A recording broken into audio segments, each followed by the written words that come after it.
오늘 말씀의 제목은 평안입니다. 너희에게 평안이 있을지어다.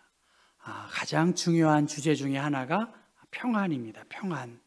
여러분 평안하신가요? 어떻습니까? 평안하세요?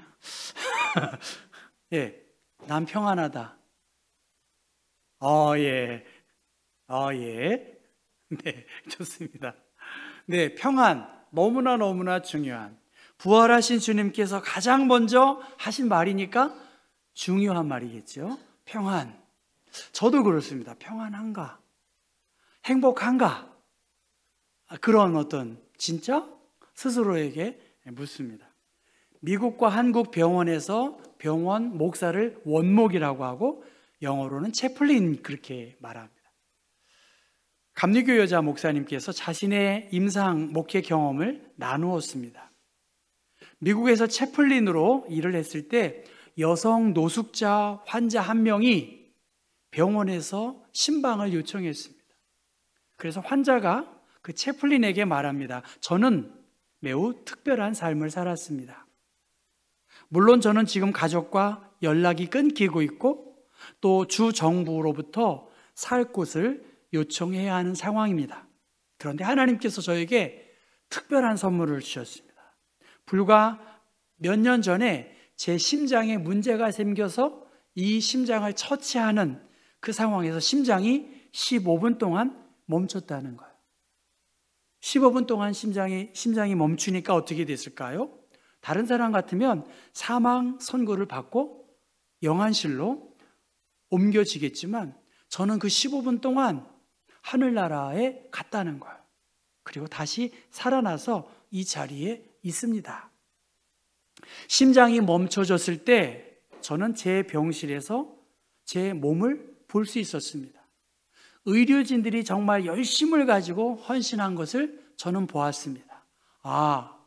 내가 육체를 떠났구나 하는 생각이 들었는데 어느새 누군가 빛을 향하는 곳으로 나를 이렇게 인도하더라는 거예요. 얼굴은 기억나지 않지만 아마 천사였을 것이고 그곳에는 모두 환한 표정으로 세상에서 볼 수 없는 미소로 서로 반기고 있다는 것입니다. 그리고 금세 친구가 되었고 행복한 순간을 만끽하더라는 것입니다. 많은 사람이 커다란 빛을 향해 걸어가고 있는데 따로 가야 할 곳이 있다면서 누군가 자기를 이렇게 이끌어 갔다는 거예요. 아니다, 나는 저 빛으로 가야 되는데 이렇게 저항을 했지만 그분은 그 60대 노숙인 환자에게 아직 때가 되지 않았으니 당신은 세상에 남아서 이곳에서 경험한 빛을 다른 사람들에게 전해주세요라고 그렇게 이야기했다는 것입니다. 얼마 후 굉장히 무거운 느낌이 들었는데 삐 소리가 나는과 동시에 의료진이 자기에게 사망을 선고 내리려고 하는 그러한 순간에 깼다는 것이죠. 이 말을 들은 채플린은 정말 특별한 체험을 하셨군요. 그래서 자매님은 이후의 삶이 많이 달라지셨겠네요? 달라졌습니다. 너무나 소중한 체험이었기 때문에 종종 쉼터의 사람들에게 제 이야기를 전해주곤 합니다. 이 세상의 고통은 천국의 기쁨에 비하면 정말 아무것도 아니더라고요. 이 천국의 기쁨을 누군가에게 전할 수 있는 것이 저의 사명이 되었습니다. 이렇게 이야기를 했다는 거예요. 잠시 침묵이 지난 다음에 그런데 말이에요. 얼마 전에 제가 노숙자 쉼터에서 제 돈 700불을 훔쳐간 노인이 있었습니다. 그 노인네가 내게 정말 해서는 안 될 정부로부터 보조금을 받아 모아둔 그 700불을 훔쳐가 놓고 자기가 안 가지고 왔다고 잡아떼니까 기가 막혀 죽겠다는 거예요. 그 속사정을 너무나 속상한 이야기를 그 채플린 여자 목사님에게 이야기를 했다는 것이죠. 그렇게 긴 시간 이야기를 마치고 복도에서 나오면서 이 목사님이 그토록 아름다운 하나님의 나라를 경험한 그 사람도 이 땅에서 도둑 맞은 700불 앞에서 분노하고 억울해 하더라는 것이에요.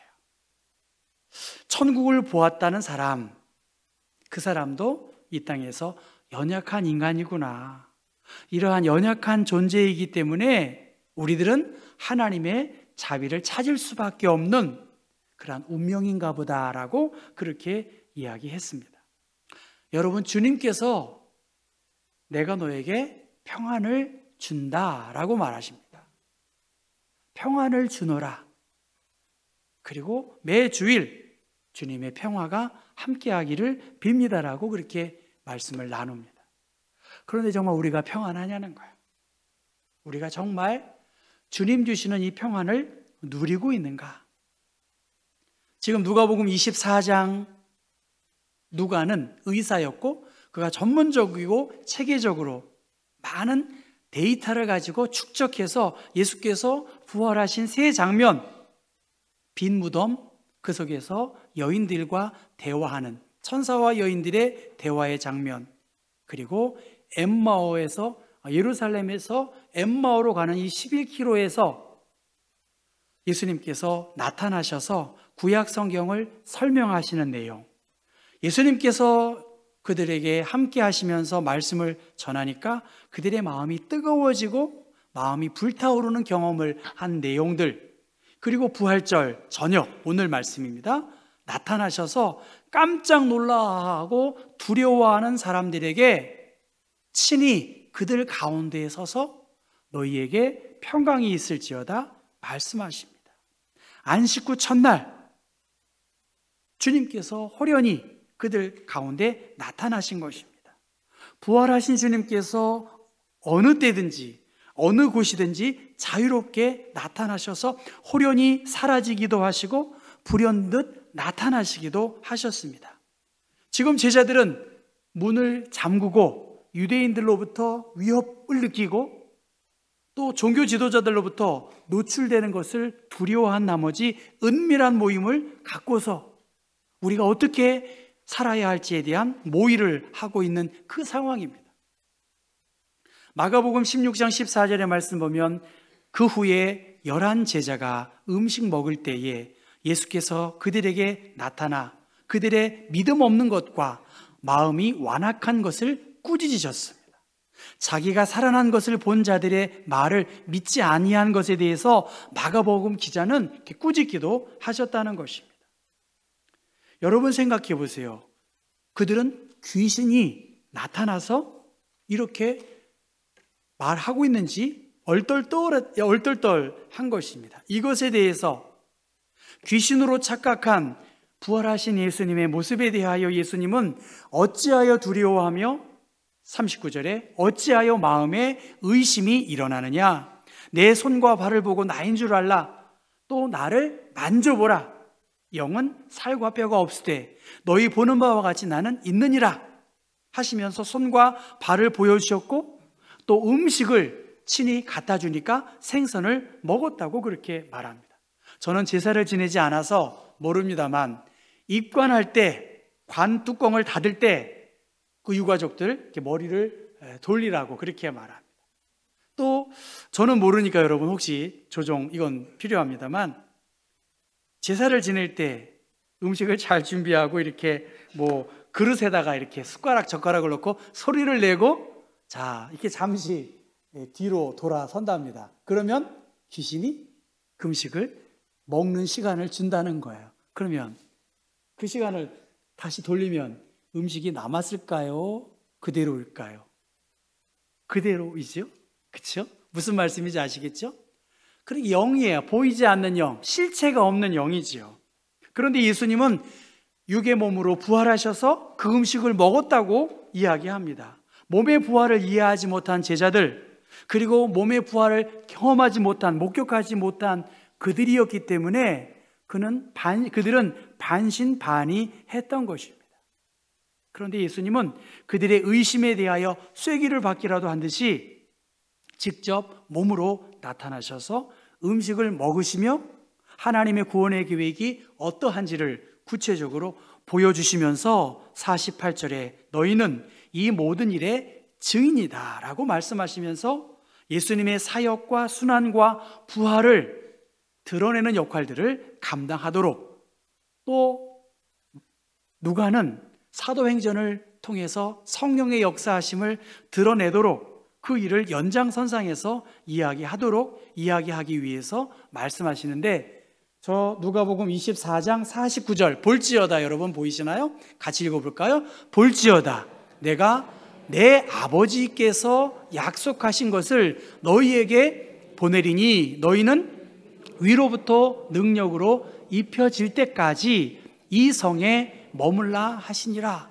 이 성에 머물러 마가의 다락방에서 성령의 충만함을 체험하고 땅끝까지 복음을 증거하는 능력 있는 그리스도인으로 살아가도록 제자들은 예수님이 위로부터 보내시는 성령의 능력을 받을 때까지 예루살렘에 머물고 성령의 능력을 의지하고 내가 너희에게 보여준 것을 증거하는 증인의 역할을 담대하게 행하라고 그렇게 말씀하셨습니다. 이미 부활하신 주님께서 너희에게 평강이 있을지어다 내가 평안을 너희에게 준다라고 말씀하셨어요. 누가복음 2장 14절 지극히 높은 곳에서는 하나님께 영광이요 땅에서는 하나님이 기뻐하시는 사람들 중에 평화로다라고 말합니다. 예수님께서 오셨어요. 빛으로, 생명으로, 평화로 우리 가운데 오셨어요. 사람들 중에 평화를 주시기 위해 예수님께서는 오셨어요. 그 예수님을 영접하는 자, 하나님의 자녀가 되는 권세를 주셨습니다. 다이나마이트와 같은 강력한 힘을, 능력을, 권세를 주셨다는 것입니다.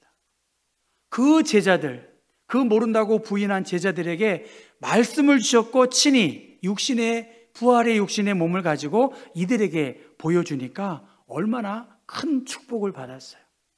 교황의 선종의 소식을 듣고 그 시신을 보려고 예를 갖추려고 얼마나 많은 사람들이 모여들었습니까? 그런데 부활하신 주님께서 그 제자들에게 직접 나타나셨으니 얼마나 구체적이고 얼마나 직접적인 복을 누리는지 알 수가 없습니다. 하나님께서 오늘 우리들에게 이미 주신 평안과 위로와 소망을 우리에게 주셨는데 과연 기쁘냐는 거예요. 과연 행복하냐는 것입니다. 70주년을 맞습니다. 장로님들 보면 좀 솔직히 좀 안쓰러워요. 이 장로님들만 나오시는 거, 몇몇 사람들만 이렇게 일하는 거. 그런데 다른 교회도 그래요. 진짜로 그렇습니다. 다른 교회도 일꾼이 없다? 아니에요. 다른 교회도 일꾼이 없어요. 그냥 예배 드리는 것으로만 그냥 끝나는 경우가 많아요. 이건 정말입니다. 제가 특정 교회를 말하면 혹시 누가 될까 봐 말하지 않는 것이지, 몇천 명, 몇만 명 모여도 예를 들면 뭐 청소하러 나오는 사람 없대요. 밥 먹는 거 쉽지 않아요. 진짜로 그렇습니다. 그러한 의미에서 예수를 믿는 얼마나 미안하시겠어요? 예수를 믿는 우리들 무거운 짐이 있어요. 주일 70주년 행복해야 되잖아요. 걱정이 많은 거예요. 저도 걱정 많습니다. 여러분 5월이 가정의 달이에요. 걱정이 많아요. 돈 나갈 일이 많아요. 섬겨야 할 사람 노릇하기가 쉽지 않아요. 그런데 여러분 솔직히 누구 때문에 걱정하고 고민하세요? 자식 때문에 걱정하잖아요. 자식이 뭐 위원수라고 그러면 좀 그렇고요. 자식 때문에 얼마나 걱정하고 염려하고 돈도 많이 들어가고 그렇다고 돌아오는 것도 없고, 부모님들도 마찬가지지요. 심란하잖아요. 이 어버이날이. 먼저 돌아가신 분들도 그립고 이렇게 무기력하게 이렇게 세월을 보내시는 어르신들 가슴 아프잖아요. 과연 우리들에게 평안과 기쁨이 있냐는 것입니다. 그런데 이 가정이, 이렇게 교회가 위로와 소망을 줄 수 있는 아름다운 신앙의 공동체, 그래도 위로를 나누고 하나님의 사랑을 나누고 위로부터 주시는 하나님의 사랑이 있기 때문에 우리는 예수 안에서 괴로울 때 주님을 바라보라. 위로의 주님, 평화의 주님, 안식 주실 것이다. 저 십자가를 바라보고 너무나 아름답더라고요. 저도 좀 만들 수 있었으면 좋겠어요. 근데 저는 그런 재주가 없어요. 여러분, 저 걸려있는 저 십자가, 자신의 신앙의 고백이 담겨 있지만 무엇보다 하나님의 놀라운 비밀의 계획을 생각하면서 우리가 십자가를 바라보고 감사하고 감격해야지, 그 700불 가지고 울그락불그락 마음을 빼앗겨서는 안 되지 않겠냐는 거예요. 오늘 나를 힘들게 하고 괴롭게 하는 거, 자식이 얼마나 큰 기도의 제목이고 숙제겠습니까? 부모님 또한 마찬가지고 우리 앞에 수많은 문제들이 왜 없겠냐는 것입니다. 그런데 다시 한번 하나님이 우리에게 평안하라, 평안을 누리라, 위로부터 오는 하나님의 능력을 힘입고 자신 있고 당당하게 예수의 사람으로 세상 가운데 살아가라고 말씀하세요. 왜 불편하게 불필요한 가운데 마음을 빼앗기냐는 거예요.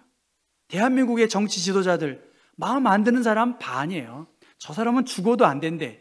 또 다른 사람들은 저 사람은 죽어도 안 된대. 그래도 여러분 훌륭한 사람들이에요.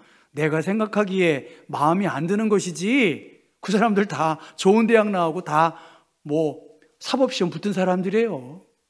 그런데 우리가 지금 그것 때문에 마음을 빼앗기고 비방하고 원망하는 것, 문제 있지 않냐는 거예요. 그들의 주의 주장에 대해서 현혹되지 말고 분별력을 가지고 판단해야 되지 않겠습니까? 오늘 우리들 앞에 힘들어하는 문제가 뭐냐는 거예요.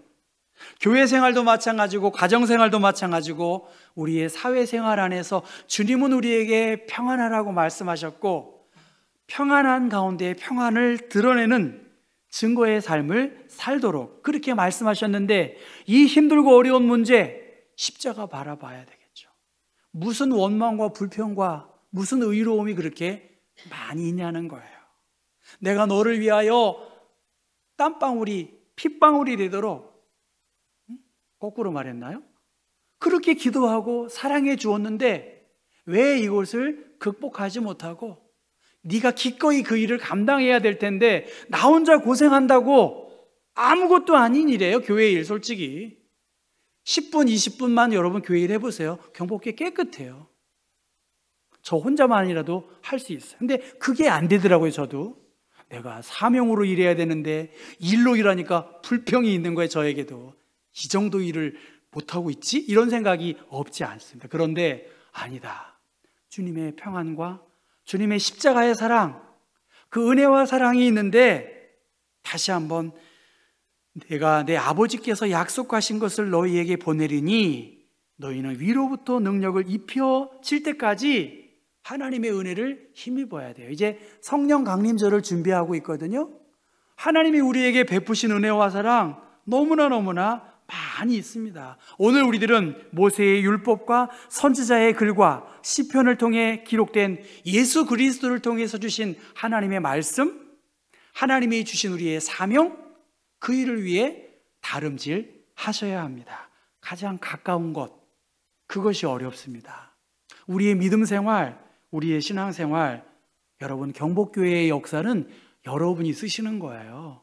여러분이 그냥 예배당에 와서 손 하나 정말 움직이지 않고 교회가 발전될 것으로 생각하고 나 예전에 다 했어? 아니에요. 이제는 우리가 써야 할 새로운 역사입니다.